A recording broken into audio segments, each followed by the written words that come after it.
Alright. Do. Ladies first, then we'll go. Out of all of the characters you played in the anime industry, which one is the hardest to stay in character for? Stay in character for? That's a good question.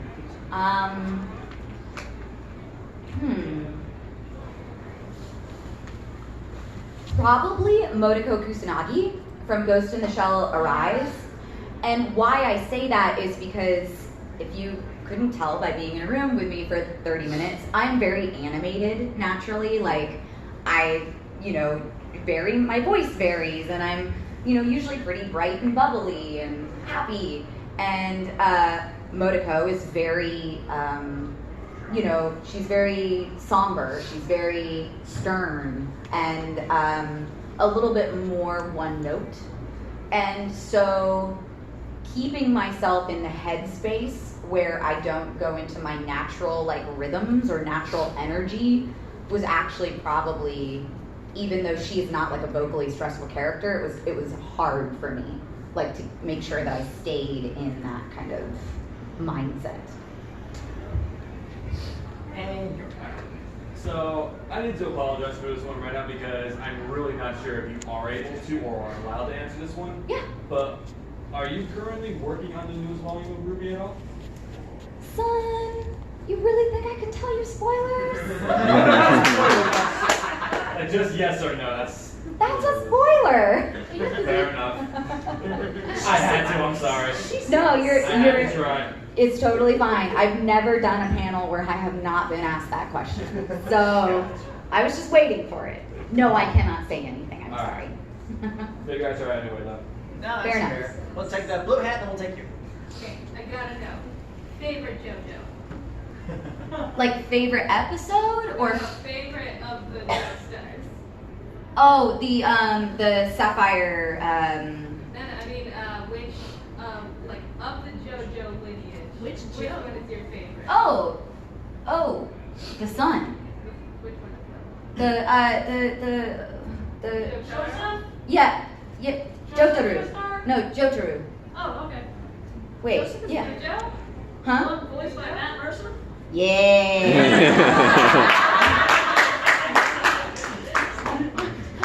Yeah.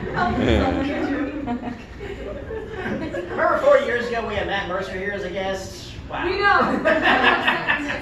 He's the Whatever happened to sweetest that guy, right? He's the sweetest guy. He is. He's off being a cow. He does end up voicing a lot of my favorite characters, though. Levi is my favorite character in Attack on Titan. Handkerchiefs. Apparently, I have a thing for guys with handkerchiefs because Yato too has the neck handkerchief going on. It's hard to get him booked in Florida because he grew up in West Palm Beach, so he's got this weird. I don't want to go back to my home state because. We're trying to. Because he's done with humidity. That's fair. No, yeah, I can't blame him for that. So. I can't believe Yeah, that point at all.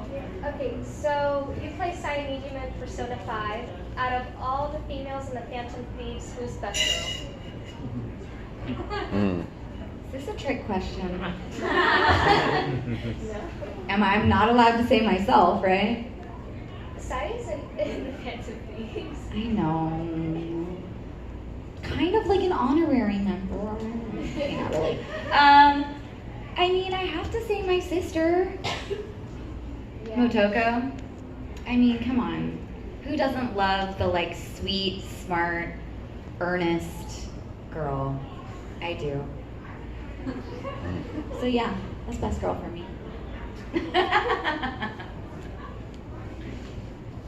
Cool. Any more? Going. All right, Emily.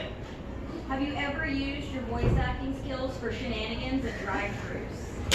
That's a good question. I asked this to Chuck Huber last year, and he told us that he flirts in Emperor Pilaf.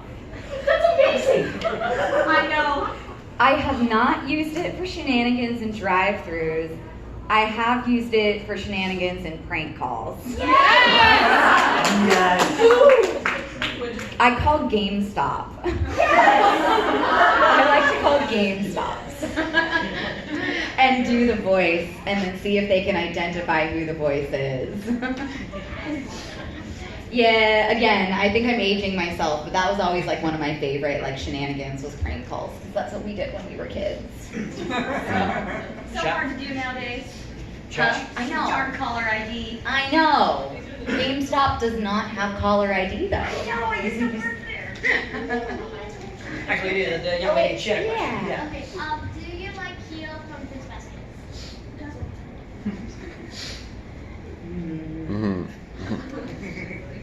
Yes, I do. But I would probably have had a crush on Yuki, Yeah. personally. That's fair. I'm a cat person. I actually have an orange cat.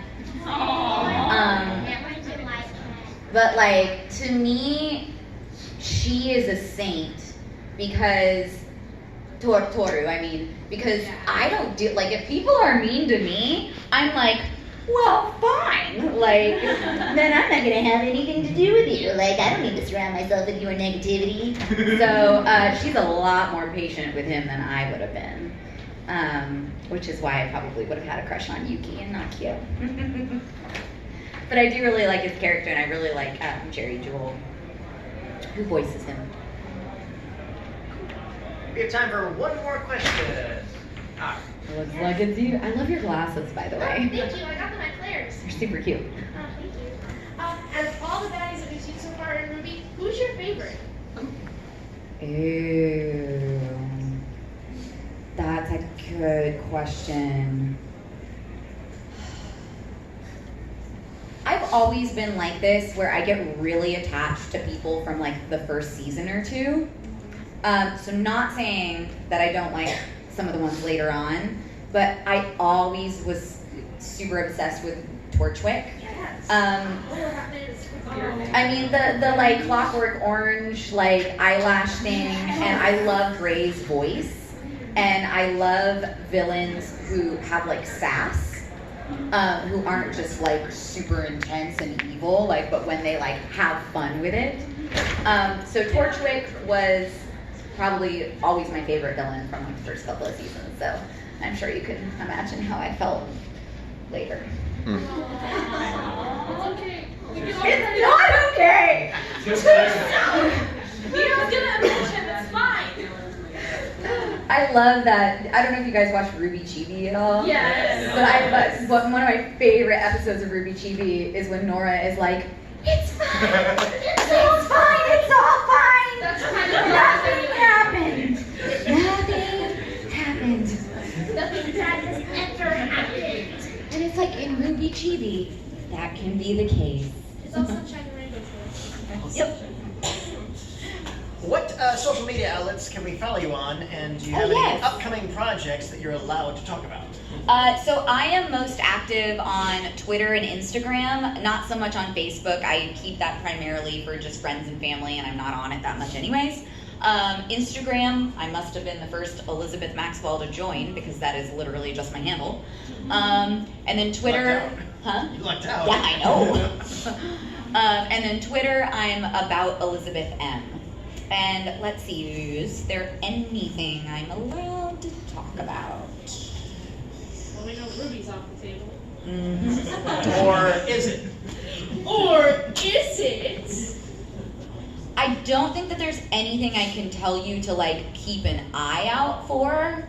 I'm currently in a couple animes that are airing on simuldubs. Fruits Basket, Isekai Quartet. Yes. What else? There is one thing. It's kind of a small project, but I'm really excited about it, and I'm not allowed to give details.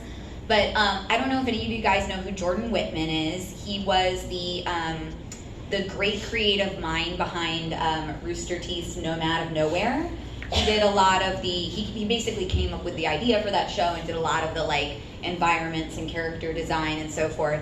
And he split off to start his own studio called Portside Studio, and he is putting out a new indie American anime called Port by the Sea. And I can't tell you how I'm involved in it, but I am involved in it. and I am really excited. And he started just teasing like a little bit of like the plot and a lot of the character design and so forth. So if you look up him or Portside Studios on social media, you'll be able to see some of that stuff. What is the show called again? Port by the Sea, P-O-R-T by the Sea. And that's gonna be about our Oh, time. did you? Sorry, did you? When's it gonna be coming out, do you know? They don't have a release date for it yet. He's basically in the process of creating the pilot, Oh, okay. and then is basically going to see whether he's going to release it independently or whether it's going to be sold to Netflix or Crunchyroll or any number of studios that finance animation. Yeah. We'll be doing this again tomorrow. If you're joining us, Oh, same yeah. bat time, same bat channel. So if you had a question, you